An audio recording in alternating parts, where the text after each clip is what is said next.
A lone vigilante looms amid the blinding clinquence of the Gotham City skyline. The Dark Knight descends from a rooftop like a winged paleolith of the ancient world and lays waste to an inexplicably Caucasian mugger mid-assault. And before the street tough's widening eyes, he unfurls himself, the webbed cape billowing about his darksome silhouette. The Batman perches atop a conveniently placed gargoyle and proclaims, "I am vengeance! I am the night! I am ethically averse to executing inveterate, unrepentant murderers whose hands are freshly caked with the gore of Batman family members."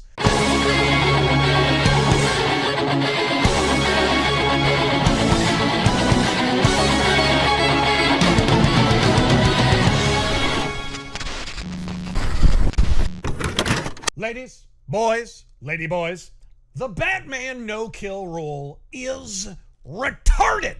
Not harmless, folksy 90s playground insult retarded. We're talking helmet-bedecked, hide-the-rubber cement, floaties in the shower, ooba-dee, ooba-da, dim, whittery. The kind of retarded where you want your first time to be special, so you bang your girlfriend on a short bus. Yet every time you assert this fact, Wally Wikipedia essay on YouTube swings in on a bandolier, insisting the nascent, gun-toting, flagrantly plagiarized from the Shadow version of Batman, you know, the one from the 40s, is effectively a narrative seedling of the Caped Crusader, and not to be construed with a complex cultural institution who cries about the concept of murder, while running over criminals with a multi-ton tank and firing more mercy missiles than Bronson at the end of Death Wish 3. Oh, I could never wield the godlike power to cease a hoodlum's lung activity. I'm far too busy barreling my Bat APC down Broadway with my non-lethal electric force field engaged, watching hobos baked on blue fentanyl get launched like a trebuchet projectile by the Bat Mercy Mobile and split their skulls and spines on the non-lethal sidewalk below. At which point, regular as rain, advocates of the no-kill Batman BS inevitably retreat into mendacious absurdisms. The music may be unfamiliar, but I guarantee you know the lyrics by heart. Bruh, so like, you can accept that a grown man wears a bat outfit and beats up strangers, but like, can't suspend your disbelief about the Batmobile? Quick query, what year did these dong holsters misbelieve it to be? Because out here in the land of burritos and bath salts, last time I checked, it's 2024. A year where drag queens wear weirder transvestments to read storybooks to Boy Scouts, never mind while assaulting anyone. On a New York subway, a bat suit would be considered business casual, and it's a banner day that concludes with a mere beating. Put it this way, Jeffrey Toobin wore a weirder outfit while beating himself. If my disbelief were any more suspended in 2024, a Baltimore steamer would crash into the damn thing. Let's just come right out with it, folks. Batman killed more people than Pol Pot in the beginning, with Bob Kane later admitting that they had Bruce Wayne boofing bad guys with a bat gat in the early days for no other reason than they assumed it would be okay because, and I quote, "The Shadow had a gun, and he killed people." Now, we've already established this fact in previous videos, but for the few coming in late, Batman, for those as yet unaware, is perhaps the most profound example of commercial plagiarism in contemporary history, and certainly the most successful. Most creators who steal do so much more subtly, swiping a style, concept, or character. The inveterate thieves at Games Workshop cribbed the Chaos symbol and Chaos Army in Warhammer, and they crapped out a camera-negative Elric and Melna Benet they dubbed Malice Darkblade, and this, at least in noxious nerdy circles, is considered one of the most rapacious examples of plagiarism in pop culture. Yet even this was less obvious an offense than Bill Finger and Bob Kane's cribbing of Batman. Rare indeed is the event that a story is copied plot point for plot point, character for character, and as if to draw a thick Compton black underline beneath the theft, interior artwork was then traced from the very same pulp story being stolen. But that's precisely what occurred with the birth of Batman. That reason, and that reason alone, is why a machine gun wielding Batman offed his enemies in his earliest appearances. And then DC caught wise. By the early to mid-40s, the newest comic craze was kid sidekicks. Robin was introduced in early 1940 in an overt attempt to exploit it, and out came the belt sander to polish down Batman's roughest, shadow-esque edges. And so editorial interceded, insisting that Batman cease the assassinating. That's it. The entire creative process behind the now ineffable Batman no-kill concept. Not a deep and philosophical examination of the deeply entrenched traumas of Bruce Wayne's youth. Not a socially conscious polemic on the cycle of urban gun violence. DC wanted that kitty cash, so they cut the Caped Crusaders crank off. To anyone at all rational, this is the beginning and end of the damn debate. Yet to the terminally online and insistently stupid among us, this is instead an invitation to interpret, misinterpret, and reinterpret every aberrant twinge of a fictitious character's retconned origin. But the truth remains unchanged by your chimp-outs. When the World Wide Webophiles indulge in this apologia, when they ride to the rescue freshly armed with an Adobe After Effects suite and more jump cuts than Max Headroom having a schizophrenic breakdown, and deign to infer intent from authors who outright admitted they copied the Shadow, it's nothing more than cataclysmic cope. Batman's no-kill policy couldn't have been any more about commercial convenience if the Batcave had a hot dog rack and a Slurpee machine. But therein lies a fact that few dare ever acknowledge. See, the miserably false binary Bat fans then forward is that without the no-kill cuck in a cape, the alternative would be the Shadow, which may be the weirdest single flex in the known universe. So, without brandishing his Colt 45 and Doman douchebags, Batman would be reduced to a character more popular at his height in the 30s and 40s than Batman is even today? Cool story? Don't believe me? Here, have some ratings. This is what the Shadow radio show was pulling down every episode from the early to mid-40s, long after Orson Welles had left the building to make his bones in Hollywood. Meaning, this wasn't even the show's commercial peak. For perspective, Game of Thrones averaged between a 13 and a 14. But don't take my word for it.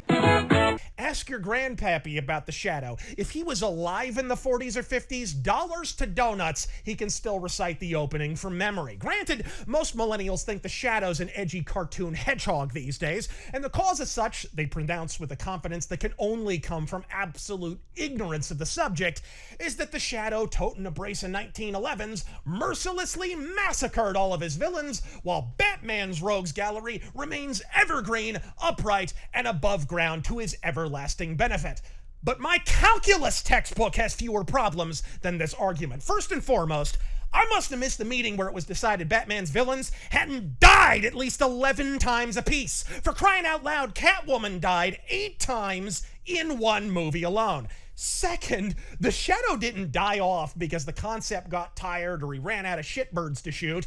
Even after the pulps folded shop and shuffled off to the glue factory, the Shadow radio show went on for nearly another decade, and even after being canceled, was in reruns almost immediately, where it remains even on podcasts and satellite radio stations to this day. The Shadow went away because his copyright holders went out of business. Period. And the company they sold him to, Condé Nast, couldn't hit the ground with a quarter in 12 attempts. How incompetent are Condé Nast? Put it this way. They had Dwayne "The Rock" genitals at the height of his box office omnipresence, locked in to play the pulp's second most popular character, Doc Savage, and waited so inexcusably long to pinch out a script, he moved on from the project and made the biggest box office bunker buster of his career, African American Adam, not only killing any future prospect for a Doc Savage cinematic effort, but damaging The Rock's brand irreparably, making any future attempts at such about as commercially viable as bottled butthole cancer. No company craps their commercial culottes quite like Condé Nast. Killing criminals didn't end the decades-long dominion of the Shadow. The incompetence of his copyright holders did. Look, even a bad writer can easily contrive a convenient narrative device to bring the baddies back from the Democrat voter rolls, no matter how hard Bats bumps them off. And as with the concept of the supervillain itself, in this, the creators of The Dark Knight were, once again, inspired by the Knight of Darkness, the Shadow. Not only didn't the Shadow assassinate every evildoer he came face-to-face match with over his 2 decades of dominance, in many cases he actually redeemed and rehabilitated them, enlisting them thereafter as agents of the Shadow. In other cases, he took a crack at killing them, but for one reason or another, mortality didn't take. The Voodoo Master returned twice, Shiwan Khan and the Prince of Evil thrice, with a planned 4th return cooking in his creator's noggin at the time of his 1985 death. And despite his ultimate demise, the second of these still boasted enough commercial cachet to be featured in the 1994 film version as the slant-eyed, small-genital Joker to the Shadow's Semitically beaked Batman. And if the pulps hadn't ended along with the 40s, mark my words, one or all of these aspies would have came roaring back like a bad case of the clap regardless. Far from stalling the Shadow's creative or commercial momentum, this accelerated readership as it conferred the character and his stories with actual stakes. You couldn't just resurrect Ra's al Ghul from the Ra's al Goo and call it a comic plot, you pricks. Walter Gibson was forced to actually explain himself and earn his paycheck. And on the commercial side, at 300 plus pulp novellas in under 2 decades at a rate of 2 a month for most of that, even the arrival of lesser pulp and comic clones, yes, like Batman, in the late 30s, profoundly failed to dethrone him. But boy, it's a good thing Batman stopped killing crimies. Otherwise, you might wind up with a continuity where, oh, say the Joker had died in the electric chair twice, had his neck snapped 3 times, where every Robin bit the big one before they got better, and where both Batgirls done had been killed before kicking out of their coffin like Hulk Hogan on a 2 count. Could you imagine a more repetitive, tiresome, bitch-made bore than a world where every member of Batman's Rogues Gallery had a higher body count than an OnlyFans thought, some of whom were his closest confidants and compatriots? A world where the Legion of Secret Supervillains dropped a sentient super nuke on the city of Bloodhaven, vaporizing millions in a microsecond, and Batman was still sobbing into his Selena Kyle hug pillow about how killing these crackheads would be an inexpiable violation of his cringy code. We've witnessed 17 septillion variations of the same vapid Joker kidnaps a Bat family member and forces Batman to make an unwinnable choice to free them scenario, and there are honestly asshats residing under the yellow sun who still insist the no-kill policy is there to avoid narrative repetition. Bitch, you could be cruising past the Dallas Book Depository in a top-down convertible with a target shaved in the back of your Marilyn Monroe murdering, meth-addicted dome and still have a better shot at dodging that bullet. Back and to the left. Back and to the left. Back and to the left. Joker's got a 12 gauge pressed to the base of Batgirl's gun, lose the utility belt, lock and load, and end this a-hole. In the Shadow Batman crossover, it took Lamont Cranston all of 4 comic panels before he gave the Joker a .45 caliber facial. What in fully erect bat nipples are you waiting for, Bruce? Of course, critics of this approach invariably rejoin that if we Control-Alt-Delete a deleterious dickbag, well, we're no better than they are. To which I can only reply, exactly, bringing us all one step closer to absolute equity. Think of it not as taking a leering retard's life, but rather the redistribution of death. Why would you stand in the way of progress, comrade? Worse still, as the stakes of actual reality intrude on the fantasy of superheroes, the no-kill rule goes from merely eye-rolling to making the comics and their adaptations increasingly irrelevant. Look, a society reflects its fictitious heroes, at least the ones that actually resonate. James Bond was a panacea for his paranoid Cold War era readership. The Shadow, an unbending agent of vengeance during the destitution of the Depression. So what does it say about the contemporary cultural utility of Batman? That he refuses to end a mass murderous clown in a world where communist China will give you a gulag goodbye for spitting on a sidewalk. DC writers, editors, and fantards call him the Punisher or the Shadow's justice overly harsh. In a world where boning your boyfriend in Saudi Arabia ends in an Owen Hart high dive off the roof of the Burj Khalifa makes modern Batman look outdated and downright quaint by comparison. Bloviate and bellyache all you like, reality is undeterred deterred by your tism. Look, we're not losing a cancer cure here. You're not unceremoniously pruning a freshly bloomed sentient sunflower. You're scraping a shitbag off the sapien sidewalk so no one else has to step in it. In my experience, the only even remotely well-argued rejoinder advocates of no-kill Batman advance is the assertion that Batman's motive for being anti-murder vengeance is more deeply rooted and psychological. A counter-argument that I'd note, distilled to its witless essence, still amounts to his mom and dad got, ergo often anyone is off limits. Maybe it just makes sense that a boy, a highly trained, highly intelligent boy, who was so traumatized by his parents' death that he has spent his entire life torturing himself emotionally and physically so that no boy can ever witness what he witnessed, so that no boy can ever feel the pain he feels every moment of every day. Maybe it just makes sense that that boy man, that Batman, would never take a life. Criminals have children, the goons he murders on screen have children. What sense does it make for a victim of trauma to enact that same trauma onto others? Is the argument reductive? No.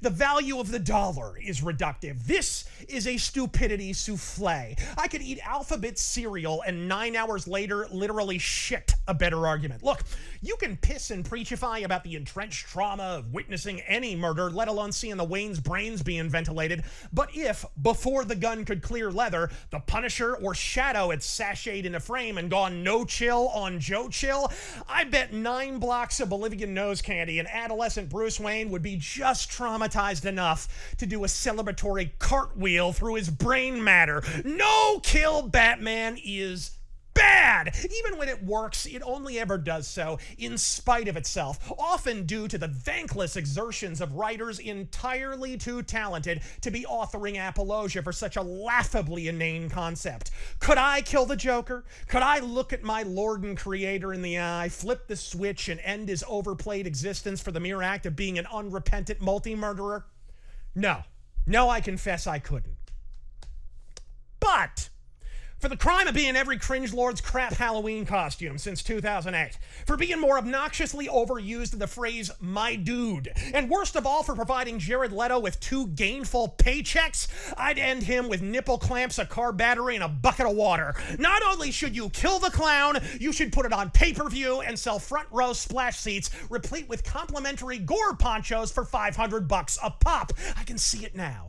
HBO and Monster Energy present A Coffin for a Clown, a 9-part snufferamic maxi series. It'd be the first thing I'd watched on that woke-divist wasteland of a network since Deadwood was canceled, and I assure you, my would be anything but. Whatever you do, DC, catch up with the culture already. How out of phase are they? Put it this way. Batman, advantaged with full ninja training, more money than Tesla, and more tactical murder tech than John Wick's most fevered firearm foo fantasies, has killed fewer Jokers than the Olsen twins with a bottle of sleeping pills. Turn the Bat Tank into a kill-dozer, stop modeling your moose knuckle for 8-year-old boy wonders and 80-year-old cat ladies, and kill the cringy clown already. Hell, why stop at the Joker? Kill Kiss for failing to release a decent record for 3 damn decades. Ascend the Golden Arches and rain death on Ronald McDonald, and most importantly, spike the Faygo at an ICP concert and commence the Juggalo genocide. Just think, you can end the war on poverty, the war on welfare, and the war on drugs in a single evening. I'm Razor Fist. Godspeed. You